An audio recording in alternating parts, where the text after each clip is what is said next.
Hello everyone. I hope you all are very fine. Students, this chapter is really important for you. I tell you why that I'm going to give you your project from this chapter. So you have to study this chapter very carefully. Please see this video till end so that you can understand that what I want from you as your project and what this chapter says. आपका जो project मैंने दिया है इसी chapter से दिया है, तो आपको मेरे साथ रह के पूरे वीडियो को आप देखिएगा और समझिएगा कि आपको कैसा प्रोजेक्ट बनाना है और क्या हमें उसमें डिस्कस करना है।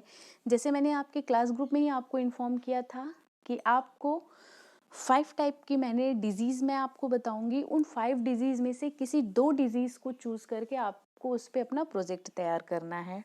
प्रोजेक्ट कैसा होगा? प्रोजेक्ट की पॉइंट्स होंगी, अगर आप देखेंगे तो प्रोजेक्ट में क्या होगा, सबसे पहले तो आप अपना नेम है, सेक्शन है, क्लास है, जो आप फिल करते हो वो चीज़ें आपकी होंगी। उसके बाद आप क्या करेंगे, जिस भी डिजीज़ को लेंगे, इन 5 डिजीज़ को मैं भी एक्सप्लेन करूँगी आपको। इसमें से जो भी डिजीज़ करेंगे, सबसे पहला हम ये देखेंगे कि रीज़न क्या है उस डिजीज़ के होने का। फिर उसके बाद हम उससे कैसे बच सकते हैं। सबसे पहले तो कारण हमने जान लिया कि वो कोई डिजीज़ क्यों होती है, तो जाहिर सी बात है अगर वो कोई डिजीज़ होने वाली है तो उससे हम खुद को बचा सकते हैं, प्रिवेंट कर सकते हैं। Then how can we do that, वो आपको प्रिवेंशन उसमें लिखना है कि आप खुद को कैसे प्रिवेंट करोगे कि वो डिजीज़ ना होने पाए। जैसे अभी हम एक कम्युनिकेबल डिजीज़ सबसे ज़्यादा हाईली सेपरेटेड है all over the world, corona virus. उससे कैसे हम प्रिवेंट करते हैं, हमारे पास बहुत सारे ऑप्शंस हैं। Do the hand wash, maintain social distancing, use mask etcetera, so many things are there, cleanness and hygiene based things. तो उसी तरह से हर डिजीज़ से बचने के लिए कोई ना कोई उपाय होता है, वो क्या है। बट इन केस अगर वो डिजीज़ आपको हो गई तो उसका क्योर क्या है। तो इन्हीं 3 पॉइंट को ध्यान में रख के आपको प्रोजेक्ट बनाना है। पहला, जो डिजीज़ आपने चूज़ किया है वो होता क्यों है। दूसरा आप नोट बनाएंगे एक अपनी लैंग्वेज में कि उस डिजीज़ से बचने के उपाय क्या हैं। और लास्ट एक आप ऑप्शन वो भी रखेंगे कि अगर वो डिजीज़ आपको हो गई है तो आपको उसका क्योर कैसे करना है। इन्हीं 3 पॉइंट्स को लेके आपको बनाना है। तो सबसे पहले मैं आपको ये चैप्टर समझाना चाहूँगी, जो डिजीज़ हैं जिसके बारे में हम बातें कर रहे हैं। सबसे पहले आप अगर देखते हो तो आपको यहाँ पे मिलेगा डिफिशियंसी डिजीज़। डिफिशियंसी डिजीज़ क्या होता है? These are the caused due to the deficiency of nutrients in the diet. They can generally be cured by providing the missing nutrients. Deficiency disease क्या होती हैं? ऐसी डिजीज़ होती हैं जो कि हमारी बॉडी में किसी एक पर्टिकुलर फूड आइटम या हम बोल सकते हैं न्यूट्रिएंट्स की कमी की वजह से हमारे बॉडी में हो जाती हैं, और हम वो न्यूट्रिएंट्स लेना शुरू कर दें तो ये धीरे धीरे खुद को क्योर भी कर लेती हैं। तो ऐसी डिजीज़ को बोलते हैं डिफिशियंसी डिजीज़।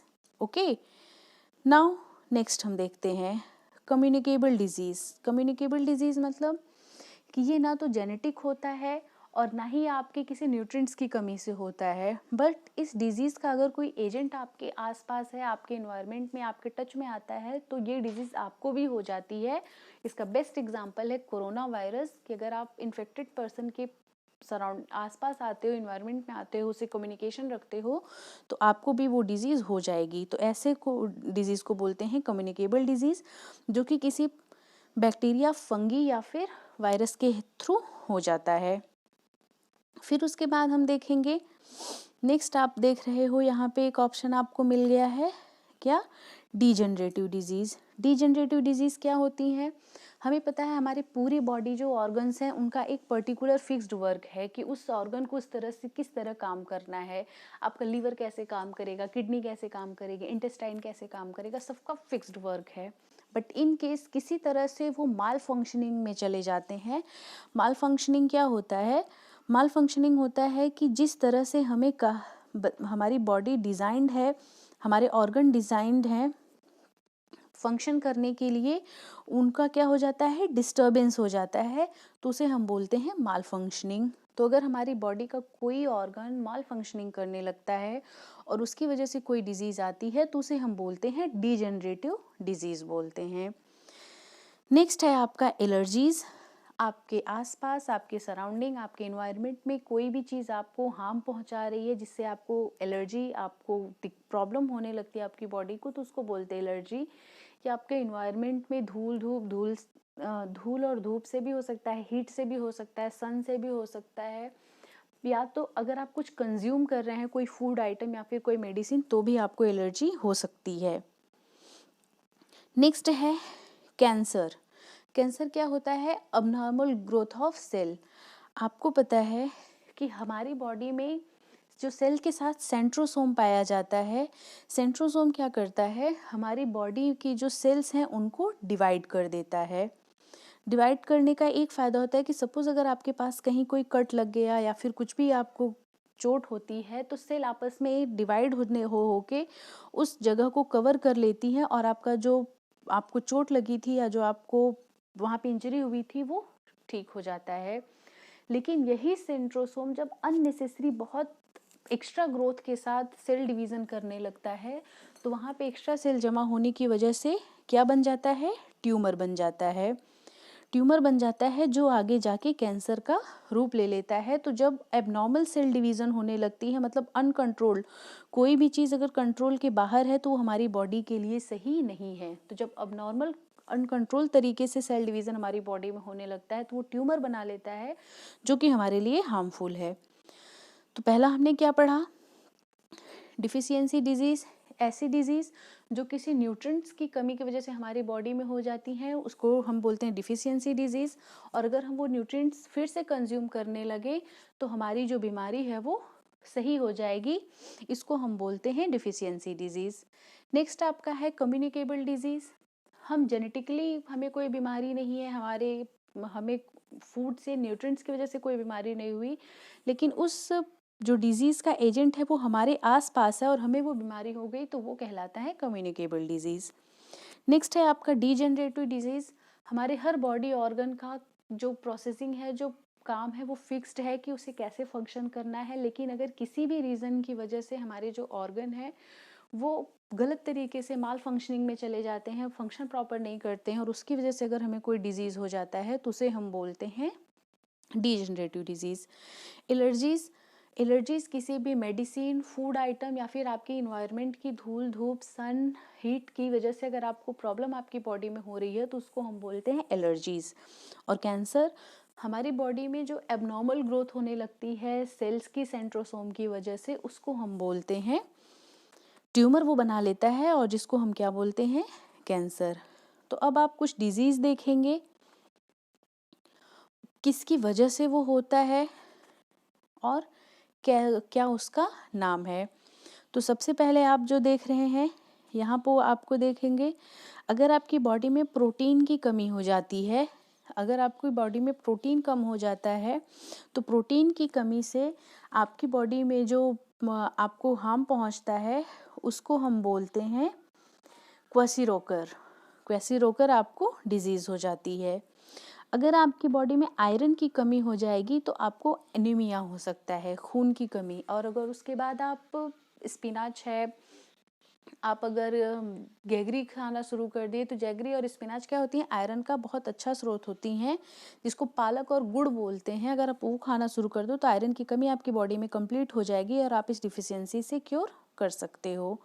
नेक्स्ट होते हैं प्रोटीन का सबसे बेस्ट जो सोर्स है वो क्या है? तुअर दाल, जो हमारे घरों में बनती है। आयोडीन अगर आपकी बॉडी में कम हो गया तो आपको ग्वाइटर बीमारी हो सकती है। ग्वाइटर को घेंघा रोग भी कहते हैं, जिसमें आपकी जो थायराइड ग्लैंड्स हैं वो बहुत ज़्यादा बढ़ जाती हैं, जिससे आपको प्रॉब्लम होने लगती है। नेक्स्ट है अगर आपकी बॉडी में पोटेशियम कम हो गया तो आपको क्या हो, अगर आपकी बॉडी में पोटेशियम कम होने लगता है तो आपकी बॉडी में क्या हो जाएगा? हाइपोक्लेमिया हो जाएगा।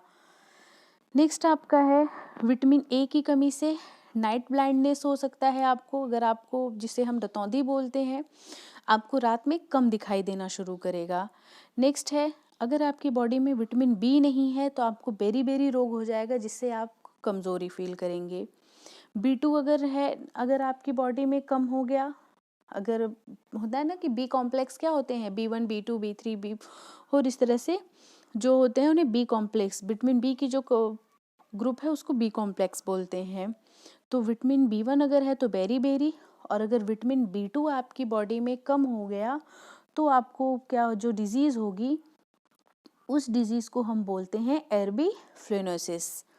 नेक्स्ट है विटामिन B4 से आपको पेलेग्रा हो सकता है।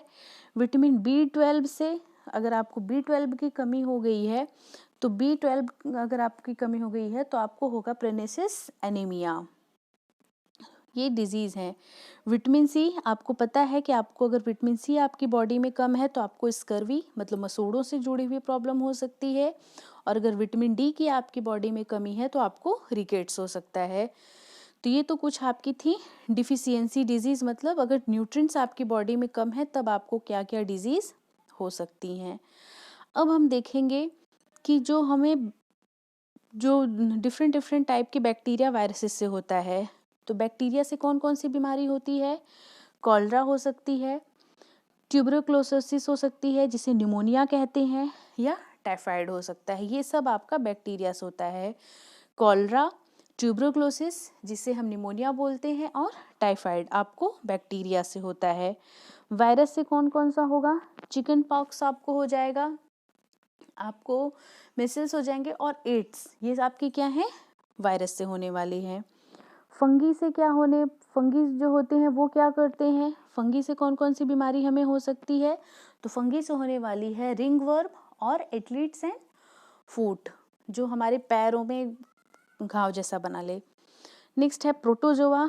प्रोटोजोआ से हमें कौन कौन सी बीमारी होती है? आप प्रोटोजोआ से देखेंगे तो आपको मलेरिया होता है, स्लीपिंग सिकनेस हो जाती है, और एम्ब्रियोनिसिस होती है। ये आपकी प्रोटोजोआ की वजह से हो गई। फाइलेरिया, जिसमें आपके पैर बहुत मोटे हो जाते हैं, तो फाइलेरियासिस से होता है।